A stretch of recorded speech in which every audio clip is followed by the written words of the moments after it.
Hi begin Woods. என் பேர் குரு சோமசுந்தரம்.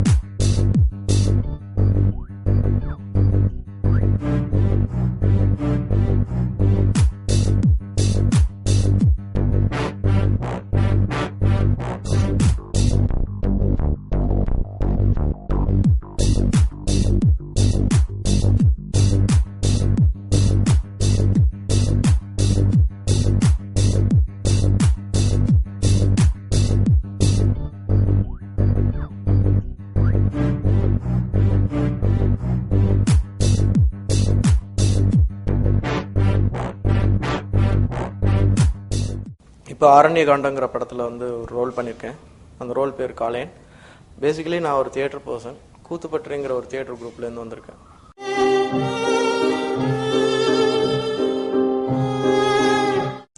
கூத்துப்பற்ற வந்து well known Tamil theatre group இன் சென்னை. சொல்லப்போனால் இந்தியாவிலேயே இருக்கிற full time Tamil theatre group. அதை உருவாக்கினவர் வந்து நா. முத்துசாமிங்கிறவர். 1977 ஆரம்பிச்சது அது. நான் ஜாயின் பண்ணது வந்து 2002 நான் ஜாயின் பண்ணியிருந்தேன். கூத்துப்பற்றையை பற்றி சொல்லணும்னா, கூத்துப்பற்ற முழுக்க முழுக்க ஒரு மாடர்ன் ஆக்டரை உருவாக்குறது தான் அந்த கூத்துப்பற்றையினுடைய வேலை. ஸோ நான் 2002 to 2010 வரைக்கும் 11 வரைக்கும் இருந்திருக்கேன். கிட்டத்தட்ட 9 years இருந்திருக்கேன்.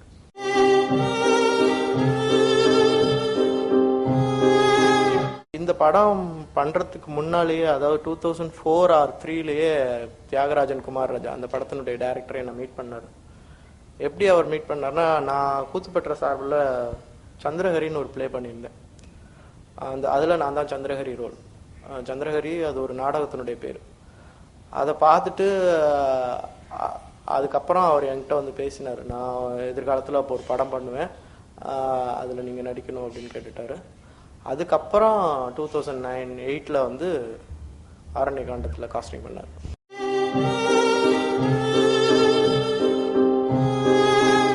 குமாரராஜாவே நீங்கள் இந்த ரோல் பண்ணால் நல்லாயிருக்கும் அப்படின்னு சொன்னார்.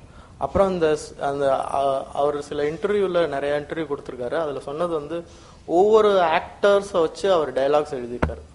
ஸோ இந்த காளையன்கிற கேரக்டருக்கு அந்த டைலாக்ஸ் மாடுலேஷன், அதனுடைய பேட்டர்ன் வந்து நான் சந்திரஹரியில் பேசின அந்த டோனு, அதை வச்சு தான் அதை எழுதினதாக அவர் சொன்னார். அதுக்கப்புறம் தான் என்னை அதில் காஸ்டிங் பண்ணார்.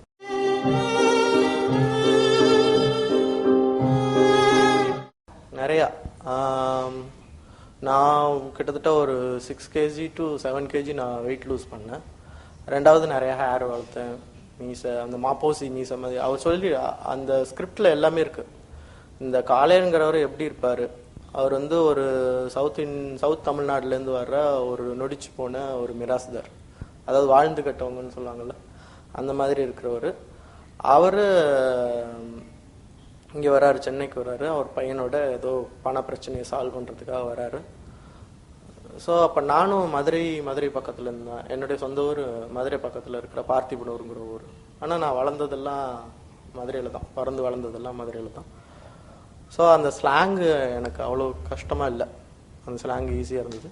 Plus weight loss, hair styles, அப்புறம் நடவோட பாவனை, இதெல்லாம் வந்து நான் கொஞ்சம் ஹோம்ஒர்க் பண்ணேன். அப்புறம் அவரும் நிறைய இன்ஸ்ட்ரக்ஷன்ஸ், ஹெல்ப்ஸ் கொடுத்தாரு.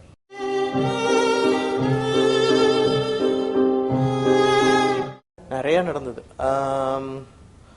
நான் ஒவ்வொரு தடவையும் நான் ஹேர் ஸ்டைல்ஸை வந்து சேஞ்சஸ் பண்ணி, ஹேர் நிறையா வளர்த்துட்டு, மீசை நிறையா வளர்த்துட்டு, ஒவ்வொரு கெட்டப் மாற்றி இங்கே நிறையா வச்சு இங்கெல்லாம் கட் பண்ணி, அப்புறம் அப்படியே கொண்டு வந்து காமிச்சு ஃபைனலாக இந்த லெங்க்த்து இருக்கிறதா, நல்லா தொங்குற மீசை, இதெல்லாம் கட் பண்ணியிருப்பாங்க தாடியெல்லாம். ஸோ அதுவே கொஞ்சம் கொஞ்சமாக நடந்தது. இன் ரிஹர்சல்ஸில் வந்து ஸ்கிரிப்ட் வந்து இட்ஸ் அ பவுண்டட் ஸ்கிரிப்ட். அவர் வந்து எனக்கு ஃபர்ஸ்ட் டைம் எனக்கு கதையே சொன்னார். ஃபுல் ஸ்டோரி சொன்னார். கிட்டத்தட்ட 1.25 மணி நேரம் நேரேட் பண்ணார். என்னுடைய பார்ட் ஃபுல்லு ப்ளஸ் ஹோலாக என்ன நடக்குது, ஹோல் மூவி என்ன நடக்குது அப்படிங்கிறதையும் நேரேட் பண்ணியிருந்தார்.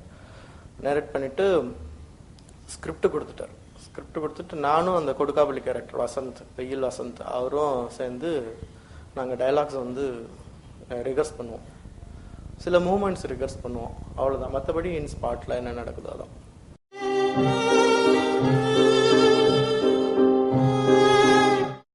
பிரில்லியன்ட். எப்படி சொல்றதுன்னு தெரியல. இப்போ அவர் வந்து என்னை ரொம்ப இக்கட்டான நிலைமையில கொண்டு வந்து விட்டு போயிட்டாரு. எப்படின்னா சில டேரக்டர்ஸ் கூப்பிட்டு இப்படி யோசிக்கிறாங்க. இப்போ பார்த்தோன்னே இப்போ இருக்கிற மூஞ்சி அதெல்லாம் பார்த்த பின்னாடி யோசிக்கிறாரு ரொம்ப. என்னது நீங்க படத்துல பாக்குறதுக்கும் இப்போ ரொம்ப டிஃப்ரெண்டா இருக்கீங்க, ஆனா ரொம்ப நல்லா பண்ணிருக்கீங்க அப்படின்னு சொல்லிட்டு அதே மாதிரி இந்த மாதிரி ரேஞ்சுக்கு என்ன தூக்கின்னு போயிட்டாரு.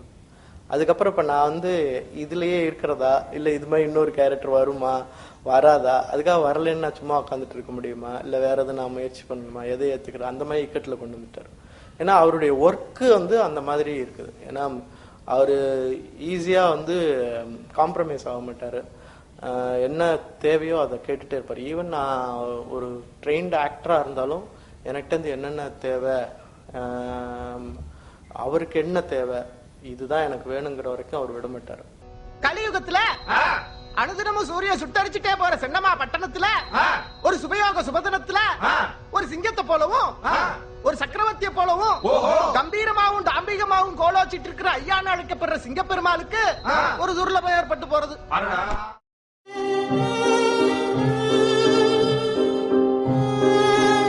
அவருடைய கல்நாயக்கு நிறைய படங்கள் பார்த்துருக்கேன் நான். பார்த்தோன்னே அவர் வந்து செட்டில் வந்து குழந்தை மாதிரி. அவர் யாரையும் எதுவும் சொல்ல மாட்டாரு, ஈஸியா இருப்பாரு.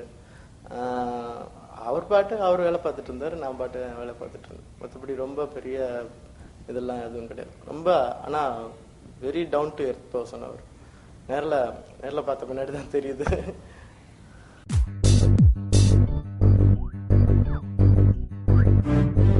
மாஸ்டர் வசந்த பத்தி சொல்லணும்னா நான் வந்து அவன்கிட்ட நிறைய கத்துக்கிட்டேன்னு வேணா சொல்லலாம். காத்துல அடிச்சிட்டு வந்த சருகாக ஆத்தோட அடிச்சிட்டு வந்த பூவாக தலைக்கு மேல கத்தியோட காலி பெருங்காய டப்பாவா பட்டணத்துக்கு வந்து சேர்ற 2 ஜமீன் ரத்தம் பஞ்சு மாதிரி மனசு கொண்ட காளைய ஏமாந்துட்டேன்டா. அம்புட்டு வயலும் அப்பனை ஏச்சுட்டானுயா. ஏன்னா இப்ப சைல்டு ஆர்டிஸ்டோட நடிக்கிறதுக்கு வந்து ஒரு ஒரு சில பிரச்சனைகள் இருக்கு. எப்படின்னா நீங்க ஒரு ஃப்ரேம்ல வந்து ஒரு ஆர்டிஸ்ட் இருக்காரு, ஒரு குழந்தை இருக்குது அப்படின்னா அந்த ஃப்ரேமை குழந்தைய தான் பார்ப்பாங்க. நீங்க எங்க போனாலும் அதே மாதிரி ஒரு ஆர்டிஸ்ட் ஏதோ ஒரு மிருகங்கள் பூனை நாய் ஏதாவது இருந்தா அதை தான் பார்ப்பாங்க. ஸோ அப்போ நீங்க வந்து ஒரு ஆர்டிஸ்ட் வந்து இந்த மாதிரி மிருகங்களோடையோ இல்ல குழந்தை சைல்டு ஆர்டிஸ்டோட நடிக்கும்போது அவங்களோட தான் இருக்கணுமே தவிர நம்ம என்ன பண்றது அப்படின்னு யோசிச்சோம்னா அங்க ஒன்றும் எடுபடாது. அதனால நான் வசந்தோட சேர்ந்து இருந்தேன். வசந்த் வந்து ரொம்ப ஏன்னா அவனும் திருப்பரங்குன்றம், மதுரைக்கு பக்கத்துல இருக்கிற ஊர் திருப்பரங்குன்றம். ஸோ அவனுக்கு மதுரை ஸ்லாங் பத்தி ஒன்றும் பிரச்சனை கிடையாது. அவர் ஒரு ஜாலியா இருக்கும். அவன் ஒர்க் பண்றது வந்து ஒர்க் பண்ற மாதிரியே தெரியாது. ஃப்ரேம் விட்டு வெளியே போயிட்டா விளாண்டுட்டு இருப்பான், அப்படின்ட்டு சொல்லி நடிக்க ஆரம்பிச்சிருவான். என்னமோ இந்த இது மாதிரி கீ கொடுத்த பொம்மை மாதிரி. ஆனா நல்லா இருக்கும். கேரக்டர் வந்து கரெக்டா பிடிச்சிக்கினே வருவான் ஆட்டோமேட்டிக்கா. நான் வந்து 9 years இன் தியேட்டர் கேரக்டர் எப்படி பிடிக்கிறது, முன்னாடி என்ன பண்ணோம் பின்னாடி என்ன பண்ணோம், அதை எப்படி கண்டினியூ எடுத்துட்டு போறதுன்னு நான் யோசிச்சு எழுதி வச்சுட்டு இருப்பேன். அவன் பாட்டு பண்ணிட்டு இருப்பான். அதான் சைல்டு ஆர்டிஸ்ட் வந்து நம்ம கொஞ்சம் ஜாக்கிரதையா இருக்கணும் அவங்க கூட. ஆனா நல்ல ஆக்டர்.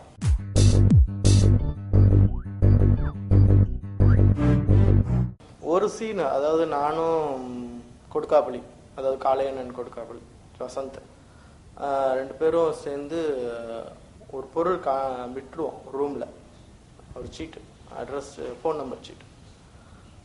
அப்போ அது 2 தேடணும். அது வந்து சின்ன ரூம், இந்த சைஸ், இதோட இந்த சைஸ் இருக்கும். ட்ரிப்ளிகன்ல இருக்கிற ஒரு மேன்ஷன். அந்த சின்ன ரூம்ல வந்து நானும் தேடணும் அவரும் தேடணும். 2 பேரும் தேடிட்டே இருக்கும்போது கேமரா வந்து இது கேண்டிட் கேமரா மாதிரி எங்க வேணா போகும் வரும். கேமரா இங்க இருக்கு, நான் அதுல இருந்து கட்டு, அப்புறம் நீ இப்படி பேசலாம் கிடையாது. நாங்க பாட்டு தேடிட்டு இருப்போம், கேமரா எங்க வேணா ஃபாலோ பண்ணும். நான் பேசிட்டு இருக்கும்போது எனக்கு முன்னாடி கேமரா இருக்காது, ஆனா நான் பேசிட்டு இருக்கணும். திடீர்னு பையன்கிட்ட போயிடும். பையன் ஏதோ சொல்லுவான், அவனும் தேடுவான். நான் ஏதோ சொல்லுவேன், நானும் தேடுவேன். அங்க போகும், கீழே போகும், தரைக்கு போகும், திரும்ப பையன்கிட்ட போகும், என்கிட்ட வரும். எப்ப என்கிட்ட வரும்னு கேமரா அதெல்லாம் சொல்லவே முடியாது. ஸோ அது ஒரு ரொம்ப டஃப்பான சீனா இருந்தது.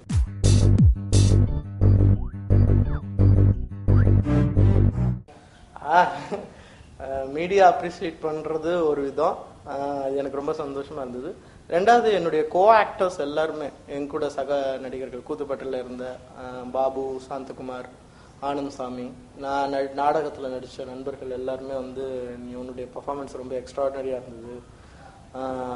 ஈவன் எனக்கு ஒன்று தெரியும் இருந்தும் நான் வந்து சோமுங்கிற ஒரு ஆளை பார்க்கறது ரொம்ப கஷ்டமாக இருந்தது. சோமு இருந்தது, ஆனால் அது ரொம்ப கஷ்டமாக இருந்தது. அது அந்த கேரக்டர் பிடிச்சிருந்தது, அந்த ஸ்டைலு அதெல்லாம் வந்து எப்படி பண்ணேன்னு எனக்கே தெரியல.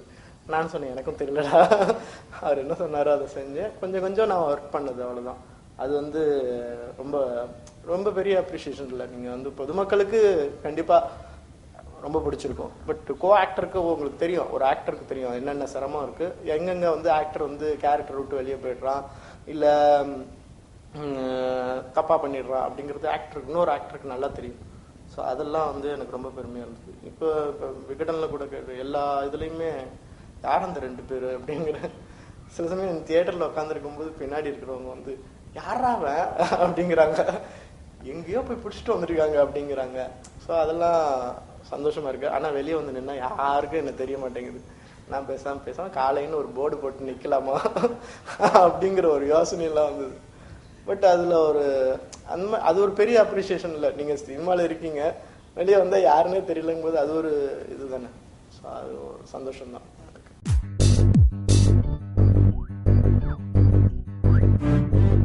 ப்ராஜெக்ட்ஸ் வந்து கேட்டிருக்காங்க, இன்னும் நான் சைன் பண்ணல, கேட்டிருக்காங்க.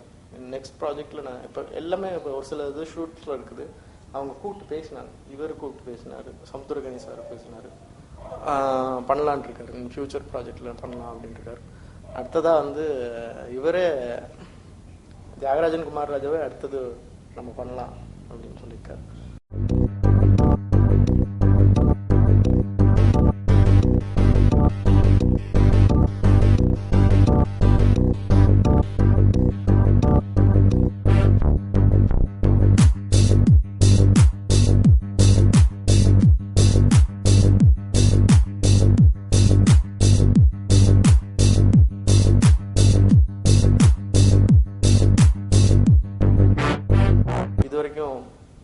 என்னுடைய பேச்சை கேட்டுட்டு இருந்த எல்லாருக்கும் நன்றி தெரிவிச்சுக்கிறேன்.